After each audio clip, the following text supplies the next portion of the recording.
Labdien visiem! Tas esmu es, lieliskais Pēteris, un es esmu atpakaļ. Un šodien mēs parunāsim par to, kā labi izskatīties. Kā jau jūs redzat, es esmu kails, bet tas nekas, jau tūlīt mēs sāksim apģērbties.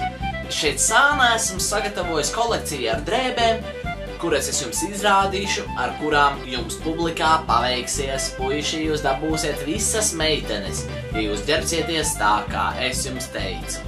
Aiziet, sākam ar mājas apģērbu. Un lūk, es esmu saģērbies mājas drēbēs. Kā jūs redzat, es nomainīju gan kreklu, gan brilles. Un lūk, pavisam vienkārši ērts un pa mājām var kustēties, tur skriet un spēlēt spēles un lasīt grāmatas.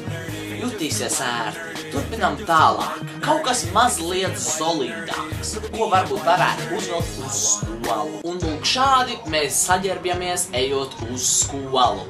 Visiem bērniem patiks. Kā jau jūs redzat, šim kreklam ir izsmalcināts rūtiņu raksts, zaļš, dzeltens un sarkans.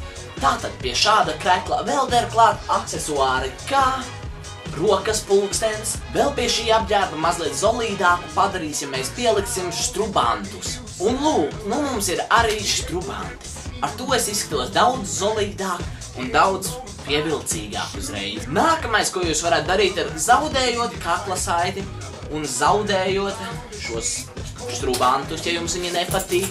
Jūs varat uzvilkt mājas džemperi pa virsu un jūs izskatīsieties kā ejot uz ballīti. Nu lūk, šādi jūs varat iet uz ballīti. Pavisam saviesīgi mājas ballīti, ne jau tām lielajām, kur tur iet un disko un puiši tur dar šos te.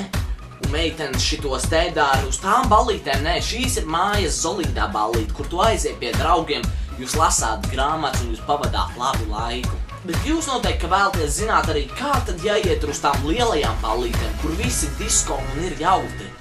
Aiziet, lūk tērps. Un lūk, šādi jūs dodaties uz lielajām ballītēm. Visām meitenēm patiks šis izsmalcinātais krekls ar viļņu ritmiem un arī brūniem toņiem, kas šajā pavasarī ir ļoti modēļs.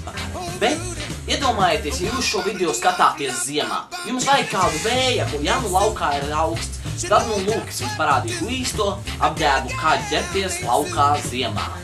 Lūk, šādi jums būtu jādodās laukā publikā, kad ir augsts.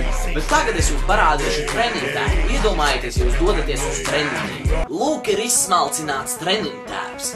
Šis zem šādas melnais ar oranžajām divām svītrām, kas norāda jūsu respektu līmeni. Divas svītras ir vidējais līmenis, viens svītri jūs esat zems, divas svītras jūs esat augstāk, divas svītras jūs esat labākais sportists.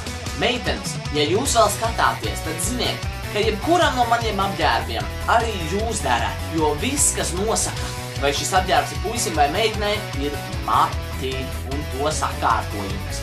Lūk, šis treniņtērps der arī meitenei. Tāpat arī visi pārējie tērpi. Galvenā ir frizūra. Un tagad es jums parādīšu vienu variantu, kā nevajag ģērbties. Jo tas ir neizsmalcināti un nevienam tā nepatīk, un puiši jūs meitenes tā nedabūsiet, ja jūs ģērbsieties tā, kā es jums tagad parādīšu. Lūk, šāds apģērbs nevienam nepatīk, jo šis baltais krekls apakšā un lilā pa virsu galīgi neiet toņos. Galvenais, nenovelciet arī brilles nost, jo bez tām jūs neko neredzēsiet, un jūs izskatīsieties vēl muļķīgāk. Kur nu vēl izmantot matulāku? Tas vispār būs bezgaunīgi. Lūk, skatieties, cik tas ir bezgaunīgi, kā tagad sakārto matus cilvēku mūsdienās. Un ja vēl uzvelk šādu balta lilā krekla, tas vispār taču ir galīgi garām, vai jūs tā nedomājat? Un iedomājieties, ja es vēl sāku nēsāt šādu tipu brilles, pēc kā es tagad izskatos?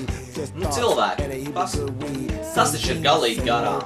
Šādi meitenes jums netuvosies un meitenes jūs nevēlēsies, puiši. Neģērbiet neko šādu.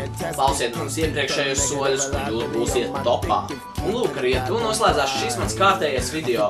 Komentējiet, ko jūs vēlaties redzēt nākamajā video, vai ko jūs vēlaties, lai es jums pastāstu vai parādu. Mans klāsts var būt liels, galvenais tīkšķus augšā, parādiet draugiem šo video un sekojiet.